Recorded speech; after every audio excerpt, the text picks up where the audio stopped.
So sa vlog natin ngayon mga sanggay, pag-uusapan po natin ang mga matitinding kasalanan ng It's Showtime o nila Vice Ganda na hindi po ito alam ng maraming mga Pilipino at malamang baka hindi mo rin to alam. Kaya naman mga sanggay, pag-uusapan po natin dito sa ating channel.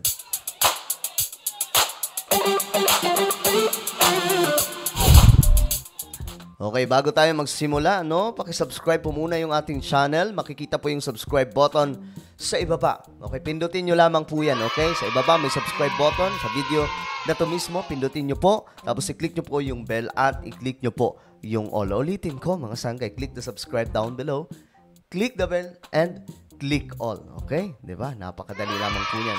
So ito na nga, pag-usapan po natin itong nangyari sa It's Showtime. Kasi may mga nagsasabi na pinulitika daw po. Okay, pinulitika daw po ang It's Showtime. Ngayon mga sangkay, ang tanong dito, totoo nga ba na pinulitika? Baka naman kasi may kasalanan talaga. At sa totoo lang, mayroon po. Pero hindi po ito alam ng marami sa atin. So ito mga sangkay, tingnan po natin. Ay nako, itong mga issues na to dito sa bansa natin no? Pero okay rin Kung walang ganito, wala tayong content. So ito mga sangkay. Pag-usapan pa natin. So alam nyo na to, MTRCB, sinuspindi ang It's Showtime, 12 days I think. No? 12 days. Ngayon, ayan, 12 ka-araw na wala po, hindi po sa hindi po makakapagpalabas ang It's Showtime. Naku po. Kawawa naman, nawala na nga sila sa TV5. Si Rendon kasi talaga may kasalanan nito So, ito na. Case number 1. Ito na ha. Isa-isay na po natin yung mga matitinding kasalanan ng It's Showtime. Kaya nga sabi ko, sana dapat talaga hindi lang hindi lang suspende para matuto. Kasi marami na pala ito, marami ng warning Pero hindi po natuto. So, hindi lang dapat talaga suspindi, dapat inalis. Pwede ganon, diba?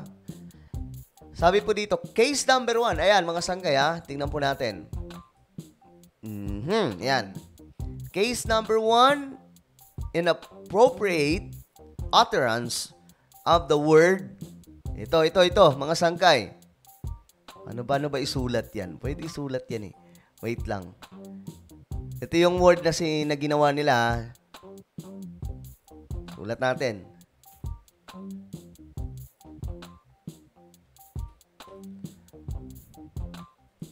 Okay, lalabas natin Ayan.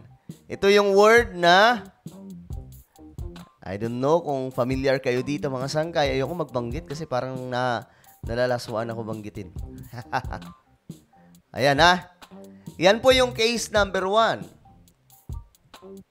Itong word na to, kaya ko isinulat kasi may mga hindi po nakakabasa, yung mga medyo may edad na. Hello po, shoutout po sa mga lolo at lola dyan, sa mga tito at tita na nanonood. Kapag hindi nyo mabasa minsan, gumamit po kayo ng salamin. Kasi minsan, ang hirap kasi maglabas po ng link. O ito, paano ba ipakita to ng mas clear? So, siguro yung mga kagaya po na medyo bata-bata pa, madali po mabasa. Ito kaya, nilagyan ko na ng mas malaki. Ayan po, kitang-kita nyo naman. Yang pula.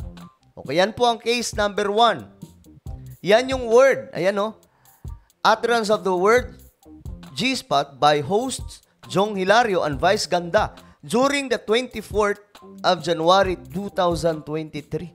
Naku. Of It's Showtime, in violation of Section 2B, Chapter, ito na mga sangkray, of implementing rules of regulation of Presidential Decree 1986. Ayan, mga sangkay Hindi po tayo ang nagsasalita niyan. Batas na mismo. Ang tanong dito, pinuliti ka ba o hindi? Isa pa lamang po yan. Wala pa po yung iba. The board found respondents ABS-CBN Corporation Broadcasting Network. Okay? Ito, marami to So, hindi na natin basahin yan. Dito na tayo, dire-diretso na tayo. Case number 2. inappropriate utterance of the word. Naku, hirap naman basa. Ayoko basahin yan, guys. Susulat ko na lang. Ewan ko ba sa mga to, bakit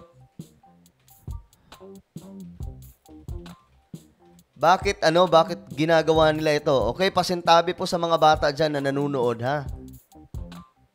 Kung may mga bata na nanunood, itabi nyo po muna, ha, mga sangkay. Ayan po. Yan po yung case number 2. Yung word na yan. At ang nagsalita di umano ay si Vong Navarro during the 3rd of June 2023. Nito lang yun, episode of It's Showtime in violation. May violation na naman. Ay, naku naman, Diyos mio Marimar. So, nag-warning na po. So, ito pa. Maliban dyan, mga sangkay, meron pa pong mga naging warning, itong prior warnings. It may also be recalled that the Noon Time Show received prior warning from the board in relation to the utterance of the word. Pambira naman. Isulat ko na lang, ngayon kong basahin. Pambira. Asan na ba yun? Sulat natin, ha? Ay, nako, bakit ito sinasabi? Vice ganda. Sino ba to? Sila Vong Navarro ba? Yan ang nakalagay dyan, mga sangkay, ha? Isulat lang po natin. Ano ba tawag doon? Shorts? Tama ba? Wait lang, ha?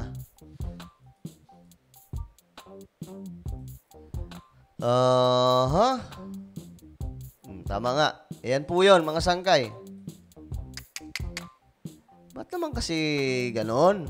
Diba? O yan, klarong-klaro mga sangkay, ha? Yan po yung na-warningan na pala sila nito nung January 9, 2023. Episode of the show mayroon pa mga sangkay.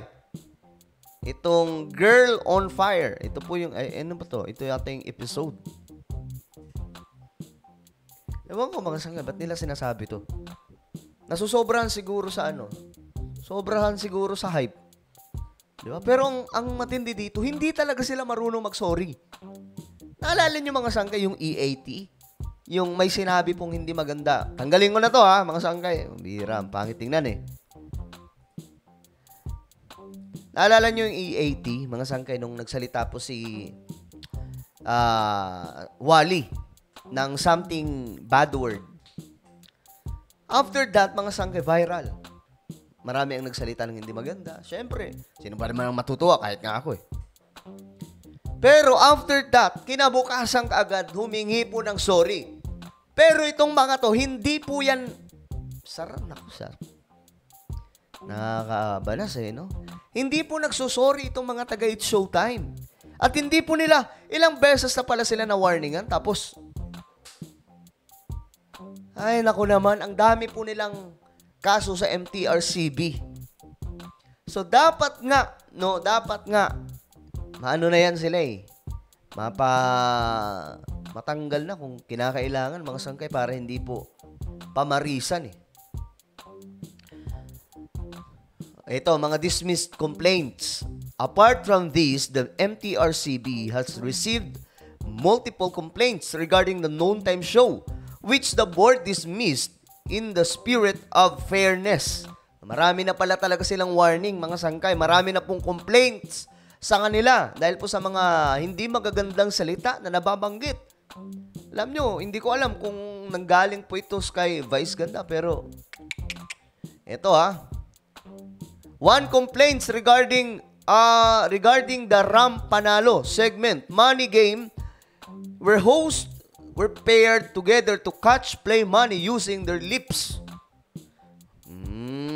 Grabe naman yun. Itong pangalawang complaints. Ito po yung mga na-dismiss, ha, in the spirit daw of fairness. Kumbaga, pinagbigyan na lang. Number 3, complaints regarding, dito muna tayo. Number 2 complaints regarding the allegedly suggestive macho dancing in one of the show's segments. Number 3, complaints regarding the wardrobe malfunction or nip slips of one of the performers, to which MTRCB issued a memorandum urging stakeholders to exercise prudence in securing their talents, clothing during performance. Ito yung pang-apat na complaint, mga sangkay. Alleged inappropriate, nagsuot po ng barong Tagalog of one of the hosts, to name a few. Hindi ko gets. Ano ba yun? Complaint siya. Okay. So, ang dami po nilang mga sangkay, especially po dito mga nauna. Marami na pong complaints sa kanila. So, sana po matuto naman. At hindi ko alam anong kahihinatnan nito, kung mapapaalis ba ang It's Showtime, pero ang dami po nilang violation. Kailangan po nilang harapin ito at problemado na naman ngayon ang ABS-CBN. Sino pa ba mga problema dyan? Hindi ko alam kung natututunan nila ito kay Vice Ganda eh. Kasi pag sumobra na po yung jokes, napupunta na po sa hindi magandang mga salita. Diba? So sana po, ang maganda lamang po sana nilang gawin dito ayusin to, wag nilang ulitin. Pero hindi po natin alam kung makapagpatuloy pa ba itong show ng It's Showtime dahil nga po madami na pala itong violation eh. 'Di ba? So sino ngayon ang nagsasabi na pinulitika ang It's Showtime? Hindi po. Ang dami po nilang violation. Tapos anong sumunod mga sangkay? Pinakahuli yung Isip Bata segment. Anong ginawa nila? Yung may ginawa po silang yung sa icing mga sangkay, yung ang hirap i-explain, ayokong gawin. Basta din nila dilaan po nila yung kanilang mga something, yung daliri nila. Tapos may mga bata. Ano yun? Kung gagawa sila ng kalandian, doon na lang sana sa bahay. Huwag na doon sa national television. Yun po yung pinakahuli na pumutok. At dahil dyan mga sangkay, napuno na ang MTRCB. At ngayon, suspendido na. Ikaw pa naman, maraming beses na pagbibigyan mo pa rin.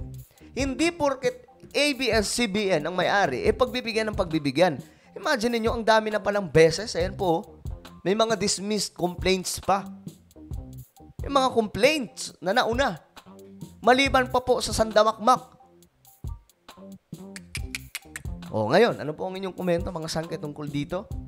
Itong mga matitinding kalokohan nila sa It's Showtime? Just comment down below. And now, guys, please subscribe my YouTube channel. Ito po, isa kong YouTube channel, Sangkay Revelation. Hanapin nyo po ito sa YouTube kung gusto nyong matuto pa sa marami pang mga bagay patungkol po sa nangyayari sa ating mundo related po sa Biblia. So, hanapin nyo po ito sa YouTube. Kapag nakita nyo na, click the subscribe, click the bell, and click all. So, ako na po ay magpapaalam hanggang sa muli. This is me, Sangkay Janjan. Palagi nyo pong tatandaan that Jesus loves you. God bless everyone. Bye-bye.